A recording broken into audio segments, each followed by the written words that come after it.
আসসালামু আলাইকুম। টুডে আলোচিত গণমাধ্যমের গুরুত্বপূর্ণ সংবাদ নিয়ে স্বাগত জানাচ্ছি রান্স নিউজে। আপনাদের সঙ্গে আছি আমি আরজে নীরব আহমেদ।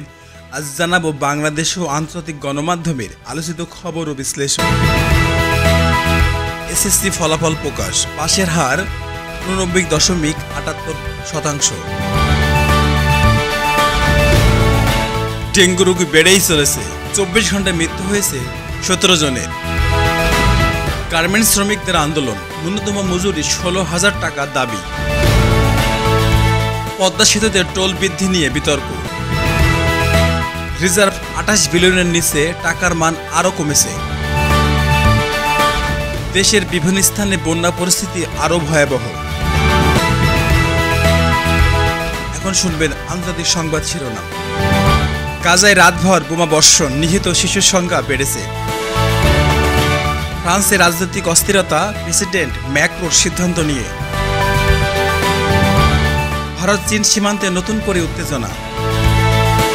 আমেরিকায় প্রেসিডেন্ট নির্বাচনের জন্য ডেমোক্র্যাটিক বিতর্ক শুরু। আফ্রিকার সুদান অঞ্চলে যুদ্ধাবস্থায় হাজারো মানুষ উদ্বাস্তু। জার্মানিতে তাপপ্রবাহ, নতুন করে সতর্ক জারি। এখন শুনবেন বাংলাদেশে বিস্তারিত। এসএসসির ফল প্রকাশ। 2025 সালের এসএসসি পরীক্ষায় দেশের মোট পাশের হার 89.78%। এ প্লাস পেয়েছে 1,57,200 জন শিক্ষার্থী। শিক্ষামন্ত্রী বলছেন, ডিজিটাল ব্যবস্থার উন্নতির ফলে এই অর্জন সম্ভব হয়েছে।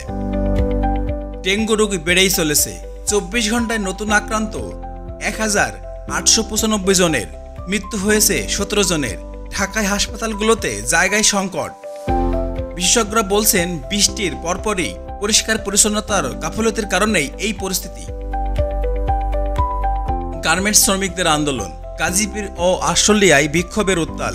শ্রমিকরা বলছে, বর্তমানে বাজার দরের তুলনায় 8,000 টাকার অমানবিক। পুলিশ ও আন্দোলনকারীদের উপরে সংঘর্ষ চড়া হয়েছে। পদ্মা সেতু টোল বৃদ্ধি নিয়ে বিতর্ক।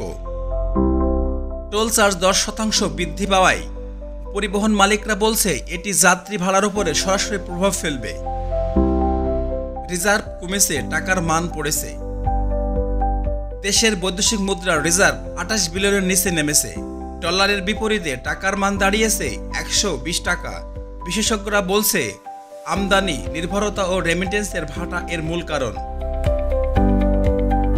বন্যা পরিস্থিতি, সিরাজগঞ্জ, সুনামগঞ্জ, কুড়িগ্রাম পানির স্তর বেড়েছে। ঘর ছাড়া হাজারো মানুষ, ত্রাণের অভাবে দুর্ভোগ চরমে। গাজায় রাত্রিকালীন ভয়াবহ হামলা। ইসরায়েলের বোমাবর্ষণে গাজায় নিহত 43 জন, আর যার মধ্যে 12 জন শিশু। জাতিসংঘের কনভয় ঢুকতে পারছে না, মানবিক সংকট চরমে। ফ্রান্সের রাজনৈতিক অস্থিরতা, প্রেসিডেন্ট ম্যাক্রোর সিদ্ধান্তে বিরোধীদের বিক্ষোভ। প্যারিসের সেনা মোতায়েন, নতুন নির্বাচন দাবি করছে সাধারণ মানুষ। ভারত চীন সীমান্তে উত্তেজনা। লাদাখ সীমান্তে সেনা সমাবেশ।